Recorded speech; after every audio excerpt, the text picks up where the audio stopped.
이스라엘의 아합 왕 하면은 하나님 보시기에 악을 행했던 그런 왕이고요.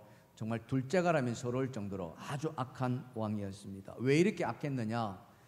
그 아내를 이방 여인을 맞이함으로 말미암아 그렇게 악했습니다. 이세벨이라는 그런 바알 숭배자의 딸을 이렇게 아내로 맞이한 거죠. 그래서 하나님 보시기에 그 어떤 왕들보다도 악한 일을 했는데요.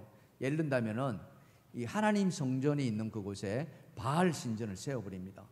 그리고 거기에 바알을 위한 제단을 쌓고 아세라 상을 세우고 거기에 절을 하고 이런 어떤 우상 숭배를 하나님의 왕이신 이 아합 왕이 직접 하는 거예요. 그러니까 하나님이 얼마나 화가 났겠습니까? 진노를 이렇게 하시죠. 그 진노를 피하지 못한 아합 이 북이스라엘에게 하나님이 어떤 징계를 하셨느냐? 3년 반 동안이나 비를 멈추게 해버렸어요. 하늘문을 닫아가지고. 그래서 가뭄이 시작됩니다. 무려 그 기간이 3년 반이었어요. 이 3년 반에 이 가뭄이 시작된다는 것을 이 엘리야를 통해서 이들에게 말하게 했던 거예요. 그래서 이 엘리야가 아합 왕과 이세벨 앞에 가서 3년 반 동안 하나님께서 하늘문을 닫아버리겠다, 비를 내리지 않겠다 이렇게 말해버린 거예요. 그러니 이 아합 왕과 이 이세벨이 이 엘리야가 얼마나 미웠겠습니까? 그렇죠? 원수 같았을 것입니다. 그래서 이 엘리야를 이렇게 죽이려고 했는데 하나님이 그걸 아시고 이 엘리야를 피신시킵니다. 어디로 시켰냐면은 그릿 시내가라는 곳으로 피신시켜요. 거기에서 시냇물을 마시면서 숨어 지내게 했고, 또 음식은 까마귀를 통해서 물어다 주게 했어요. 아침 저녁으로 떡과 고기를 이 까마귀를 통해서 이 엘리야에게 제공되었습니다. 그런데 가뭄이 계속되자 이 그릿 시냇가도 그 시냇물이 다 말라버리는 거예요.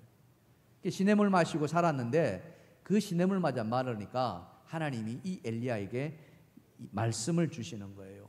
어떤 말씀이냐? 그게 오늘 본문의 말씀 시작하는 말씀 아닙니까? 본문 8절입니다. 여호와의 말씀이 엘리야에게 임하여 이르시되, 다 같이 읽어봅시다. 시작. 너는 일어나 시돈에 속한 사르밧으로 가서 거기 머물라. 예. 그릿 시냇가에 숨어 지내던 그 엘리야에게 사르밧으로 가라. 왜 하필이면 사르밧인가 이거예요.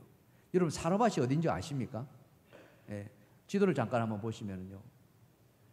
자, 지금 숨어 있는 곳이 저 중간에 보시면은 그릿 시내라고 보이시죠? 요단강으로 흘러가는 그 시내인데요. 거기에 있는 디셉이라는 마을이에요. 이 엘리야가 디셉 사람이거든요. 그 그릿 시내가에 숨어 있는데 저 북쪽에 있는 사르밧, 저 사르밧은 시돈에 속한 땅이에요. 왜 하필이면 시돈이냐 이거죠. 조금 전에 제가 아합 왕의 부인인 이세벨이 어디 출신이라고요? 시돈 출신이라는 거예요. 원수의 고향으로 가라는 거죠. 그러니까 이 엘리야가 하나님 이 말씀을 받았을 때 어떤 마음이 들었겠습니까? 그리고 지금 상황이 어떻습니까? 비가 오지 않아서 시내가 마를 정도, 바짝 마른. 그러니 저곳까지 걸어서 간다고 생각해 보세요. 지금 아합과 이세벨이 이 엘리야를 찾으려고 얼마나 눈에 불을 켰겠습니까? 그걸 피해서 저 먼 곳까지 걸어가야 된다. 엘리야 저 말을 받았을 때 어떤 마음이 들었을까? 여러분 한번 상상해 보시면 좋겠습니다. 쉽지 않은 그 하나님의 명령을 엘리야는 순종하며 나아갔습니다. 왜? 하나님의 종이었기 때문에. 자, 그곳에 갔더니, 그죠? 그곳에 갔더니 한 여인을 만나게 됩니다. 하나님의 예비한 만남이었어요. 우리는 이런 만남을 무슨 만남이랍니까? 숙명적인 만남이다 이렇게 이야기합니다. 피할 수 없는, 예비되어 있는, 예정되어 있는 만남, 숙명적인 만남이죠. 이들 만남에서 이 여인에게 두 가지 기적이 일어나는데 오늘은 그 첫 번째 기적의 사건을 여러분하고 한번 살펴보려고 합니다. 자, 선지자 엘리야과 사르밧 과부의 그 숙명적인 만남에서 일어난 첫 번째 기적, 그것은 도대체 무엇이었느냐 하는 것과 또 어떻게 그 기적이 일어났는가 하는 것을 여러분하고 좀 살펴보려고 하는데요. 자, 첫 번째 주제입니다. 이렇게 하겠습니다. 다 같이 시작. 기적은 자기를 버리는 데서 시작되었다. 예, 자기를 버리는데, 이 버린다는 말은요, 다른 말로 표현한다면은 자기를 부인한다라고 표현하죠. 예수님이 말씀하시지 않습니까? 자기를 부인하고 자기 십자가를 지고 나를 따르라. 한 걸음 더 나아가서 자기를 부인한다는 것은 자기 안에 있는 자기 욕심을 버린다는 거예요. 그래서 기적은 자기 욕심을 내려놓는 것에서, 비우는 데서 시작되었다라고도 말할 수 있습니다. 엘리야가 하나님의 말씀을 듣고 사르밧까지 나아갑니다. 그리고 그 성문에서 한 여인을 만나죠. 숙명적인 만남이 시작됩니다. 그 여인은 그 성문에서 나뭇가지를 줍고 있었어요. 아마도 땔감을 쓰려고 했던 것 같습니다. 그 여인을 본 엘리야가 말을 꺼내는데 그 말이 뭐냐? 자, 본문 10절과 11절입니다. 제가 읽어드릴게요. 그가 일어나 사르밧으로 가서 성문에 이를 때 한 과부가 그곳에서 나뭇가지를 줍는지라. 이에 불러 이르되 청하건대, 다 같이 시작. 그릇에 물을 조금 가져다가 내가 마시게 하라. 그가 가지러 갈 때에 엘리야가 그를 불러 이르되 청하건대 내 손에 떡 한 조각을 내게로 가져오라. 자, 여기 보면은 엘리야가 이 여인을 만나서 제일 첫 번째 한 말이 뭐였습니까? 그릇에 물을 좀 갖다 달라, 이해입니다. 아마 그 먼 길을 걸어왔기 때문에 이 엘리야는 굉장히 목이 탔던 모양입니다. 갈증에 시달렸던 것 같죠. 낯선 만남이었지만은 엘리야는 조금도 주저하지 않고 그 여인에게 물을 달라고 했습니다. 여러분, 한 남자가 한 여인을 만나서 물을 달라, 이 엘리야와 이 사르밧 여인 말고 또 한 장면이 있죠. 여러분 혹시 기억나십니까? 누구입니까? 예수님께서 사마리아 땅을 들어가셨을 때 이 우물가에서 사마리아 여인을 만나지 않습니까? 그 여인을 만나서 예수님이 하셨던 말씀이 물을 떠서 나에게 달라라고 하셨어요. 자, 요한복음 4장 6절과 7절인데요. 거기 또 야곱의 우물이 있더라. 예수께서 길 가시다가 피곤하여 우물 곁에 그대로 앉으시니 때가 6시쯤 되었더라. 다 같이 사마리아 여자 한 사람이 물을 기르러 왔음에 예수께서 물을 좀 달라 하시니. 예. 사마리아 여인, 여러분도 아시다시피 이 여인은 사실 그렇게 행실이 이렇게 뭐라고 그럴까요? 깨끗하다고 표현하기가 조금 그런, 남편이 5명이나 될 정도로 그랬던 여인이었습니다. 이 여인을 저 우물가에서 만난 거죠. 그 여인과 만나서 예수님이 하셨던 첫 번째 말이 뭡니까? 물 달라 이거예요. 마시게 좀 하라. 너무나 닮아 있지 않습니까? 엘리야와 이 예수님의 만남. 중요한 것은 이 사마리아 여인이 예수님의 만남으로 말미암아 어떤 일이 벌어집니까? 예수를 증거하는 사람이 되어버리지 않습니까? 예수를 믿고서 구원받은 것이죠. 오늘 사르밧 여인, 이 여인이 엘리야를 만남으로 말미암아 그에게 어떤 일이 이어졌을까? 그렇죠? 우리는 기도를 해보며 살펴볼 필요가 있습니다. 자, 구원의 문이 어떻게 열려질까 보니까요, 엘리야가 물을 달라고 하는데 물만 달라고 한 것이 아니라 또 하나를 더 부탁하는데 그게 뭐였습니까? 떡 한 조각을 달라 이야기합니다. 떡 한 조각. 여러분, 한 조각 하면은 그 크기가 어느 정도입니까? 한 조각, 어느 정도 크기가 한 조각이라 할까요? 이렇게 하면 우리가 좀 감이 잘 안 오잖아요. 여러분, 피자를 먹어보신 분들 계시죠? 피자 한 판이 둥그렇게 나옵니다. 그리고는 그걸 통째로 먹는 사람 아무도 없죠. 어떻게 해요? 가릅니다. 몇 조각으로 가르나요? 이렇게 이제 마음속으로 그려보죠. 딱 하면은 몇 조각? 8조각. 그걸 딱 끄집어내면은 어느 크기만 합니까? 손바닥만 하죠. 손바닥만 한 조각.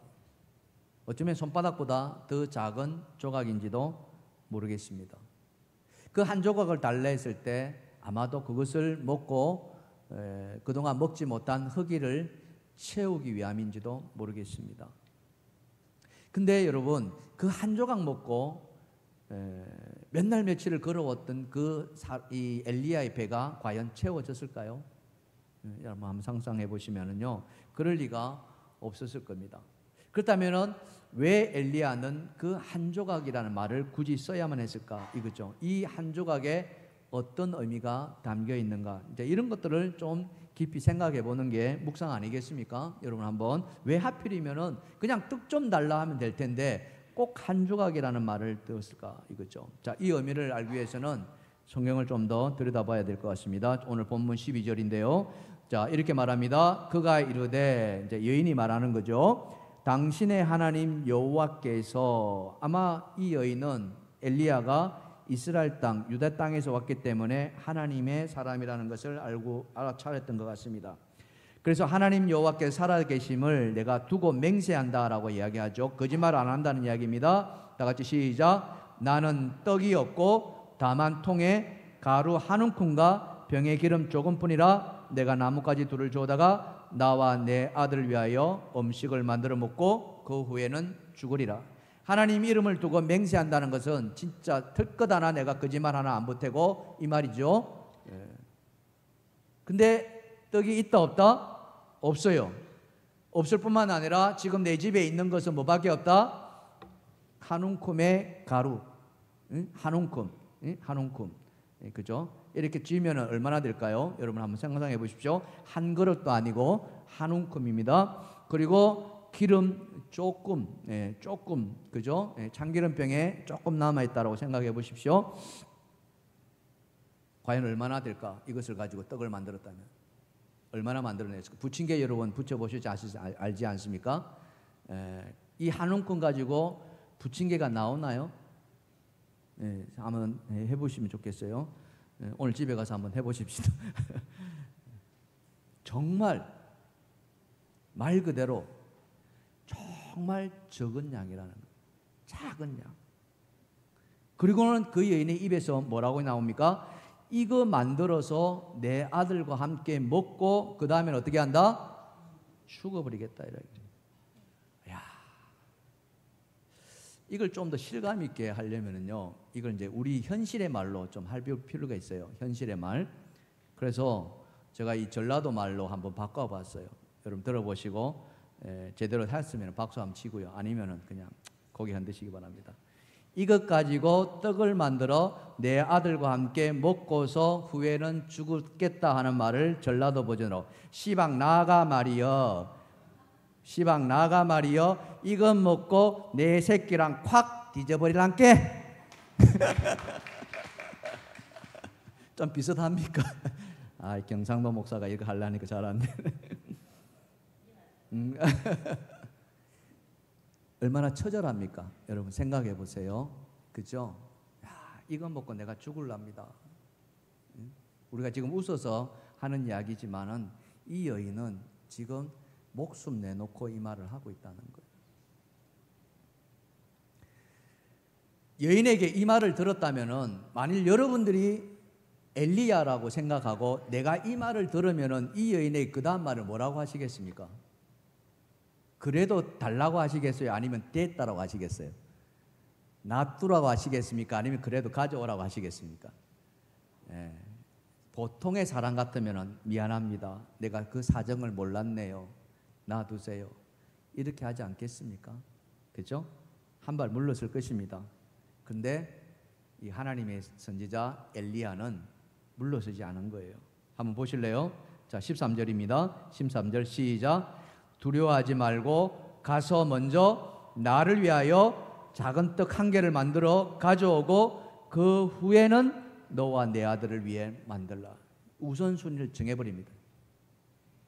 네가 먹고 죽으려고 하는 건 내가 충분히 이해하는데 죽는 거는 그 다음이야. 먼저는 나에게 만들어 가져올라. 이렇게 이야기하는 거예요. 피도 눈물도 없죠, 엘리야. 그렇지 않습니까?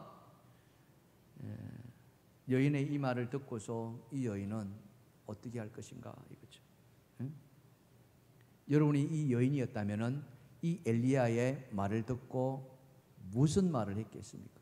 한번 생각해 보시기 바랍니다.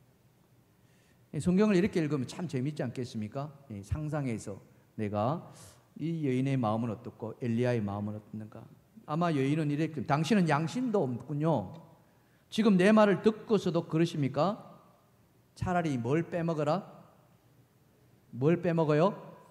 벼락의 간을 빼먹으십시오. 그런 말 아니겠습니까? 그렇다면 이 떡 한 조각은 이 여인에게 뭐였겠습니까?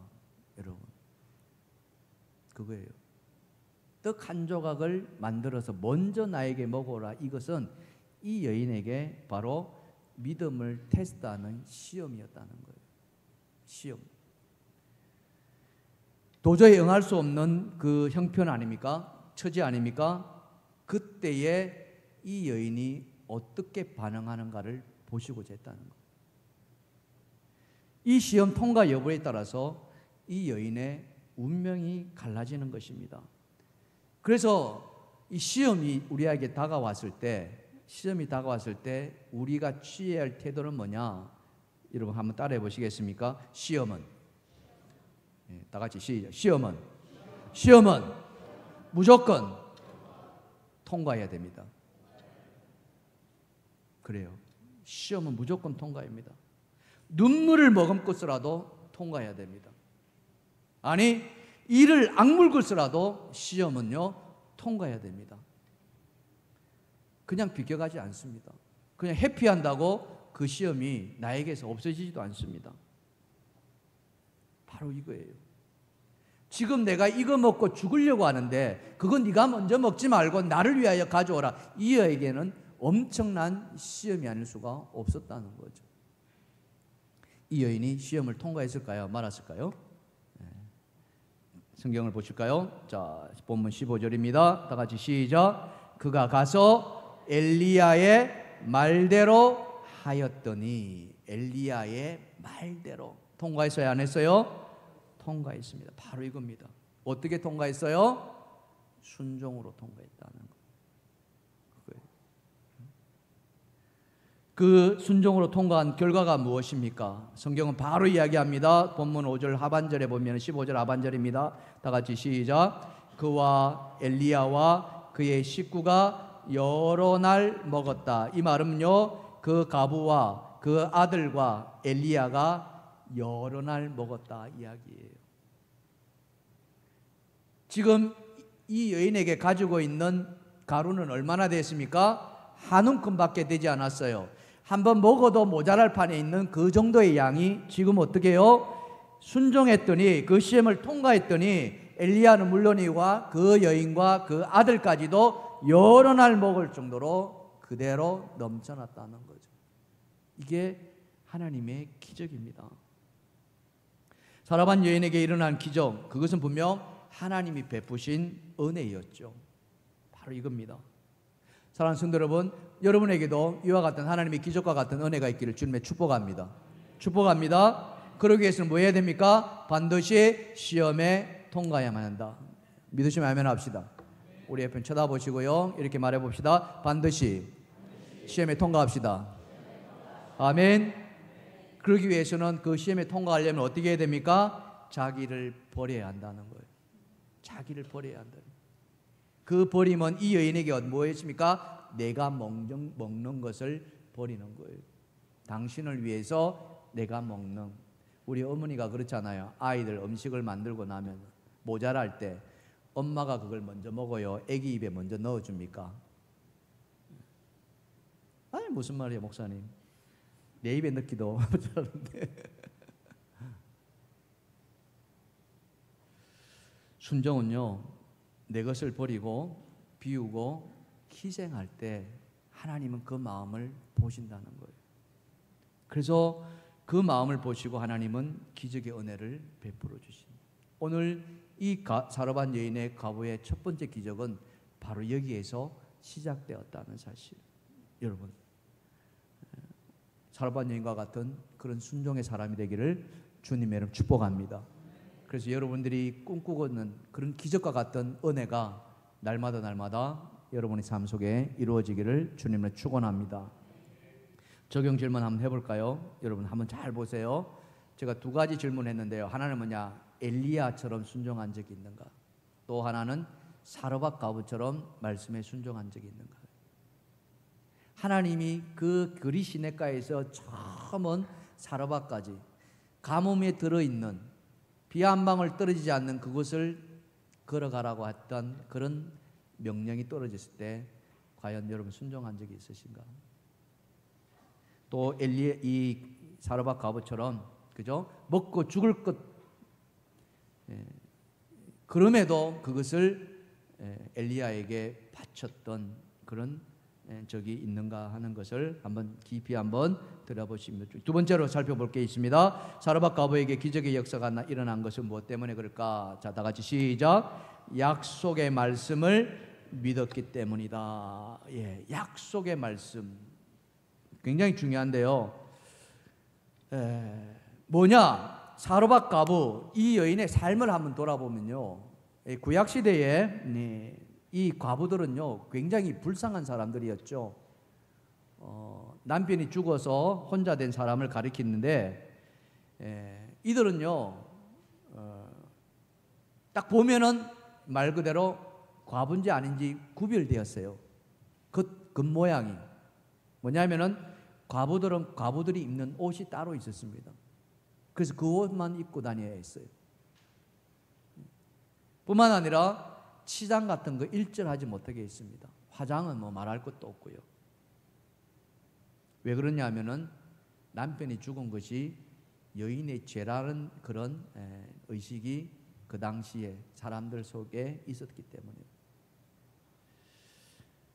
그래서 이 과부가 된 것을 굉장히 수치스럽게 죄송스럽게 생각했고, 그러다 보니까 사람들로부터 늘 따돌림 당하고 소외되게 그렇게 살았다고 합니다.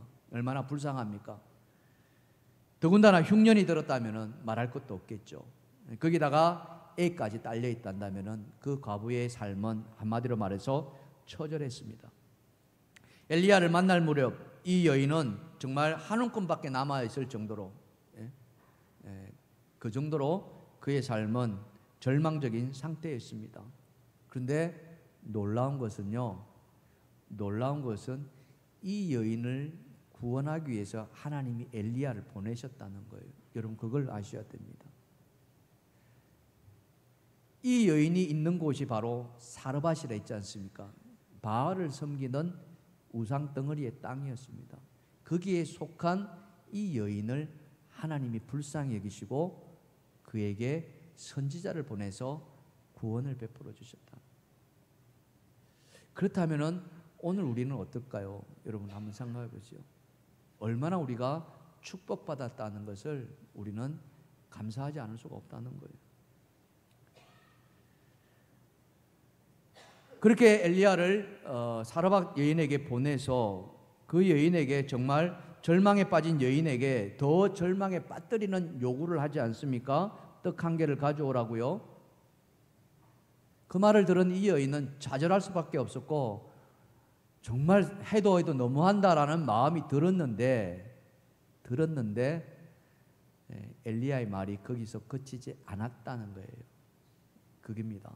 이 여인이 순종했는데 어떤 말씀을 듣고 순종했느냐? 자, 그 다음 말이 정말 중요한데요. 자, 본문 13절과 14절을 다시 한번 보십시다. 13절, 먼저 그것으로 나를 위하여 작은 떡 한 개를 만들어 내게로 가져오고 그 후에 너와 내 아들을 위하여 만들라. 다 같이 시작. 이스라엘의 하나님 여호와의 말씀이 나 여호와가 비를 지면에 내리는 날까지 그 통의 가루가 떨어지지 아니하고 그 병에 기름이 없어지지 아니하리라 하셨느니라. 이 말입니다.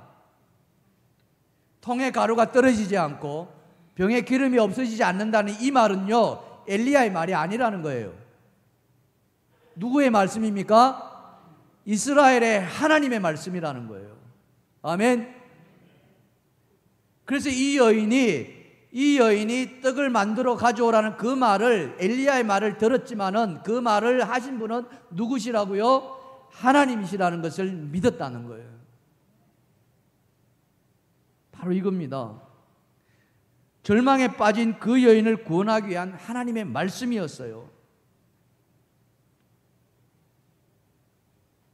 여러분 데살로니가 교회 교인들을 바울이 칭찬했다는 것을 잘 아실 것입니다. 바울이 2차 세계전도 여행을 이 마게도냐 지방에 갔을 때에 그 데살로니가 지방을 찾아 들어갔는데 거기에 교회를 세우시고 바울이 그곳에 잠시 머물고 떠나왔는데 그들이 소문이 너무나도 좋게 났다는 거죠. 그 좋게 난 배경이 뭐냐? 이 데살로니가 교회 교인들이 뭘 잘했어요? 그들이 바울이 전한 말씀을 사람의 말로 듣지 아니하고 누구의 말로 들었다? 하나님의 말씀으로 들었다는 거예요. 바로 이겁니다. 주가 보내신 그 종의 말을 사람의 말로 듣지 않고, 들리는 것은 물론 사람의 말로 듣지만은 그러나 그 말씀이 하나님에 비해서 나온 말씀으로 들었기에 그들의 믿음이 칭송받았다는 사실. 오늘 이 자리에 여러분들이 그와 같은 데살로니가 교인과 같은 믿음이 있기를 주님의 축복합니다. 이 엘리야가 한 말, 그 통의 가루가 떨어지지 않고 기름의 병이 없어지지 않겠다는 이 말을 이 여인은 하나님의 말씀으로 받았다는 사실이에요. 이 말을 이 여인은 그대로 믿었다는 것이죠. 근데 사실은요, 이 말을 실행하기까지는 이 여인에게도 짧은 시간이었는지 모르지만 굉장히 고민했을 거라고. 만일 여러분이 이 여인의 입장이었다면은 그의 입에서 나온 말이 하나님의 말씀이라고 하였지만은 그 말대로 순종할 것인가 말 것인가 여러분 어떻게 하시겠습니까? 잘 한번 생각해 보십시오. 여러분 같으면은 이 말을 믿으시겠어요? 아니면은 믿지 않으시겠어요? 바로 이겁니다. 믿음은 따라합시다. 믿음은 우리 2부에 나오신 여러분, 믿음은 또 그게 믿음은 선택입니다. 믿음은 결단입니다. 믿으시면 아멘 합시다. 우리는 늘 선택과 결단 앞에서 시험 당하고 있습니다. 여러분, 어둠이 가득한 이 세상에 예수님이 오셨습니다. 그런데 성경은 말씀하시기를 그 예수님이 빛으로 오셨다고 했습니다. 그리고는 그 빛이 비쳤다고 했습니다. 요한복음 1장 4절에 의하면은 빛이 어둠의 빛이 돼 어둠이 깨닫지 못하더라라고 말씀하고 있습니다. 사람들은 외면했죠. 빛으로 오신 그 예수님을 무시했습니다. 조롱했습니다. 멸시했습니다. 급기야 그 예수님을 죽음으로 내몰았죠. 그리고는 십자가에 못 박아 죽였습니다. 안 믿었던 거죠. 그들의 선택은 불신이었습니다. 여러분, 광야를 나온 이스라엘 백성들, 출애굽한 이스라엘 백성들이 광야길을 가는 동안에 하나님 말씀을 거역하는 사건이 일어납니다. 그리고는 하나님이 진노를 받죠. 뱀을 보내셔가지고 그 거역한 자들을 물어 죽게 합니다. 여기저기서 사람들이 뱀에 물려 쓰러져 갔습니다. 그때 모세가 하나님 앞에 간절히 기도합니다. 하나님 살려달라고. 어떻게 하면은 이들을 살려줄 수 있습니까? 그때 하나님이 어떤 말씀을 주셨어요? 놋뱀을 만들어서 짱대에 매달아라. 그 뱀을 쳐다본 자는 살리라. 모세는 어쩌면 뜬금없는 하나님의 말씀이었는지 모르지만 그대로 순종했습니다. 그리고 뱀을 만들어서 짱대 위에 세웠습니다. 사람들에게 말했습니다. 저 뱀을 쳐다봐라. 그러면 살리라. 뱀에 물린 사람들이 쳐다봤어요? 안 쳐다봤어요? 쳐다보았습니다. 많은 사람들이 살아났죠. 근데 여러분, 모든 사람이 다 살아났을까? 이거예요. 그 중에는 무슨 뱀을, 만들어진 뱀을 쳐다본다고 나을 수 있겠습니까? 라고 끝끝내 안 쳐다본 사람이 있었지 않겠습니까? 바로 그거죠. 믿음은요, 말씀 앞에 선택하는 겁니다. 믿음은요, 말씀 앞에 결단하는 겁니다. 그것이 우리에게 요구되는 하나님의 은혜죠. 성경은 뭐라고 이야기합니까? 모세가 광야에 뱀을 든 것 같이 인자도 들려야 하느니 이는 그를 믿는 자마다 영생을 얻게 하려 하심이라. 아멘.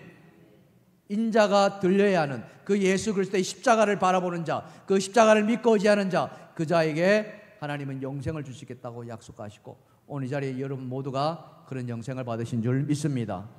하나님은 말씀의 진리로 우리에게 다가오십니다. 그리고 그 말씀을 들은 우리로 하여금 선택하게 하시고 결단하게 하신다. 이 여인이 어떤 결단을 했을까요? 자, 성경을 보십시다. 본문 15절과 16절입니다. 자, 기가 막힌 일이 벌어집니다. 다 같이 시작. 그가 가서 엘리야의 말대로 하였더니 그와 엘리야와 그의 식구가 여러 날 먹었으나 여호와께서 엘리야를 통하여 하신 말씀이 통에 가루가 떨어지지 아니하고 병의 기름이 없어지지 아니하니라. 아멘. 사랑하는 성도 여러분, 우리가 믿는 하나님은 거짓말하는 하나님이 아니심을 믿으시기 바랍니다. 말씀하신 것을 반드시 이루시는 하나님을 믿으시기 바랍니다. 민수기서 23장 19절에 그렇게 말씀하고 있거든요.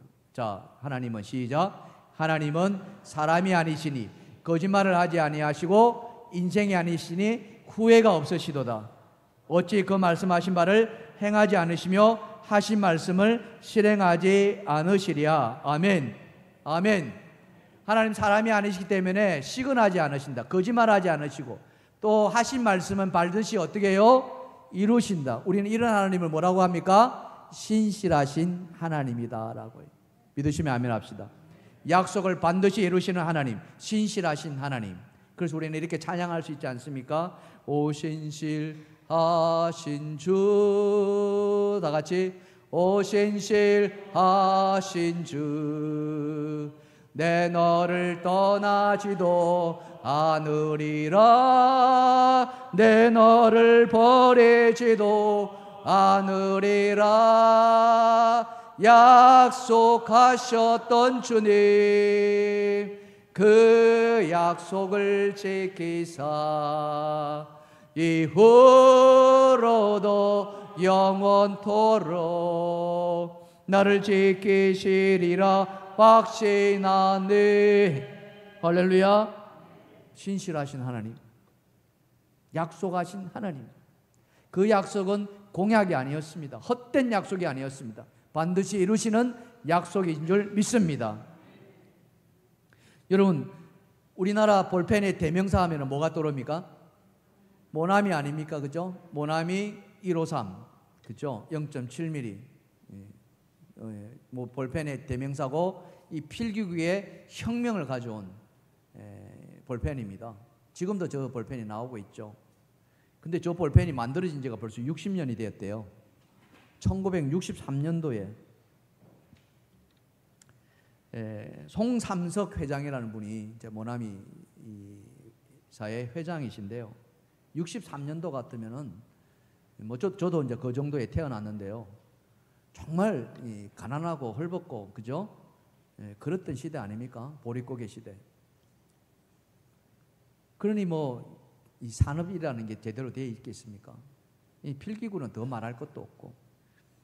그래서 이분이 정말 어렵고 힘들고 그래서 한 번은 하나님을 믿는 자였기 때문에 기도원에 갔습니다. 그래 하나님 앞에 매달려서 하나님 좀 살려달라고, 하나님 좀 살려달라고, 어떻게 해야 이 어려움을 이겨낼 수 있겠냐고 그렇게 간절하게 부르더니 기도하는데 자꾸 회개가 나오더라는 거예요. 회개. 뭐가 나왔다고요? 회개. 잘못한 것만 하나님 앞에 떠오르더라는 거예요. 그게 뭐가 잘못했느냐? 이 사람이 그 기도원에서 세 가지를 하나님 앞에 회개했는데, 첫째는 뭐냐? 주일 성수 제대로 안 했던 게, 주일을 범했다는 거예요. 뭐 지금도 마찬가지입니다만은 그 사업하시는 분들 얼마나 바쁘겠습니까? 동분서주하는. 그러다 보니까 이 주일을 빼먹기를 마치 밥 먹듯이 그렇게 주일 성수를 제대로 못했다는 거예요. 그래서 그게 하나님 앞에 너무 죄송스러워서 이 주일 성수 제대로 하지 못한 것에 대해서 하나님 앞에 그렇게 눈물을 흘리고 기도해. 그렇게 첫 번째 기도가 끝나니까 두 번째 회개할 걸 주셨는데 그게 뭐냐? 자기가 뭐 사업이 잘 된 건 아니지만 사업되고서 그 사업된 걸 가지고 또 재투자하고 막 이러다 보니까 뭘 하지 않았어요? 11조 제대로 안 한 거예요. 자기 나름대로는 그래도 하나님 요구해가지고 자기 나름대로 계획해가지고 하나님 조금만 기다려주세요. 내가 요구하고 이렇게 해가지고 했는데 근데 하나님 앞에 엎드려지니까 그게 아니더라는 거예요.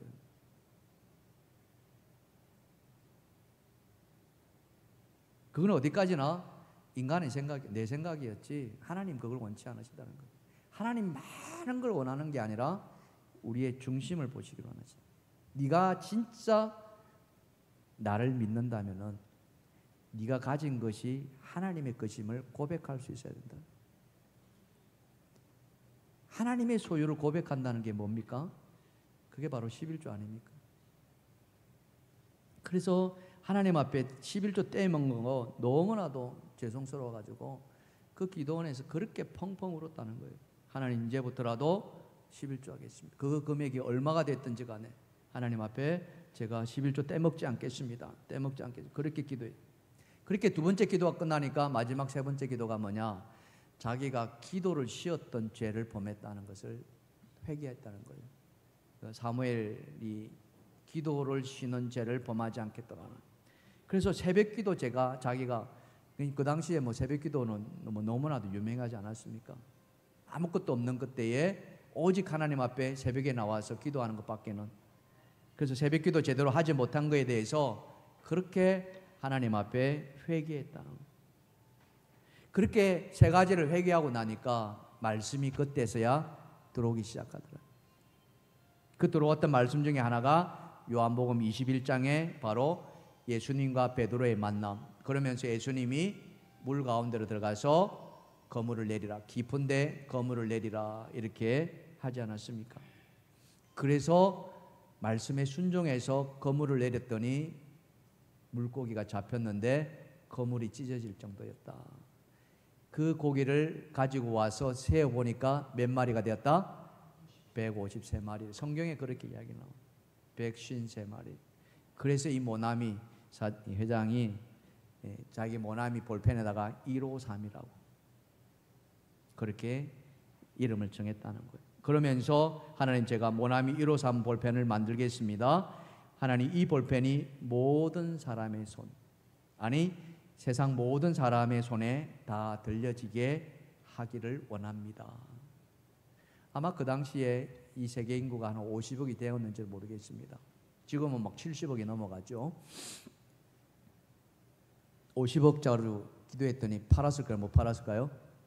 네, 팔고도 남았다는 거예요.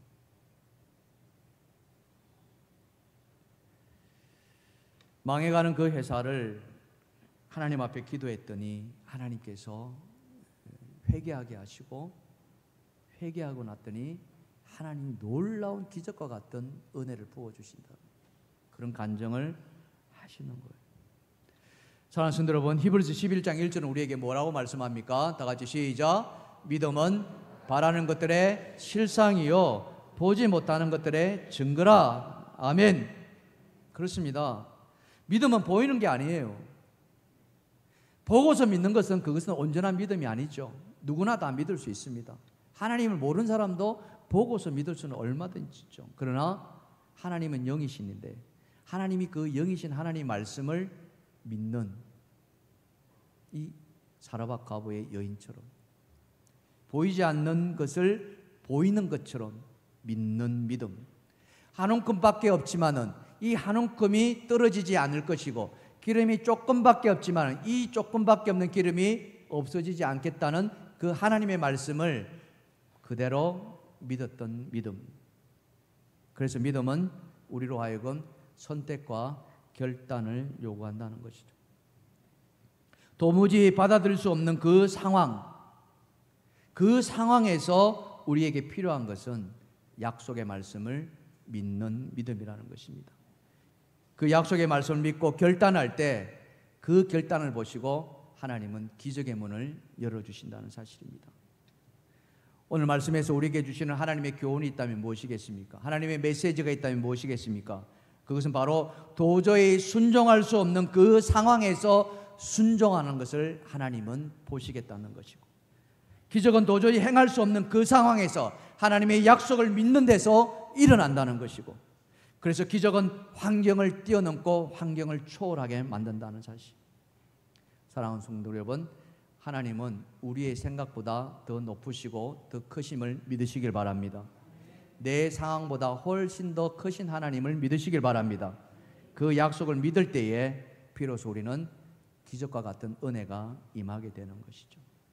오늘 이 말씀을 듣고 여러분이 하나님 앞에 회개할 것이 있다면 여러분 회개하십시오. 오늘 이 자리에도 여러분 하나님 앞에 이 모나미 회장의 그 회개가 나에게 임한다면 여러분의 삶을 하나님이 지켜주시고 나아가서 기적을 베풀어 주시리라 믿습니다. 주일 성수 함부로 범하지 마십시오. 11조 떼어 먹지 마십시오. 기도의 자리에 나오십시오. 하나님은 여러분의 마음의 중심을 보실 것이고, 그 기적을 부른 이 여인의 믿음처럼 여러분의 삶을 기적의 자리로 이끌어 가시리라 믿습니다. 그런 은혜가 있기를 주님의 이름으로 축원합니다. 우리 찬양합시다.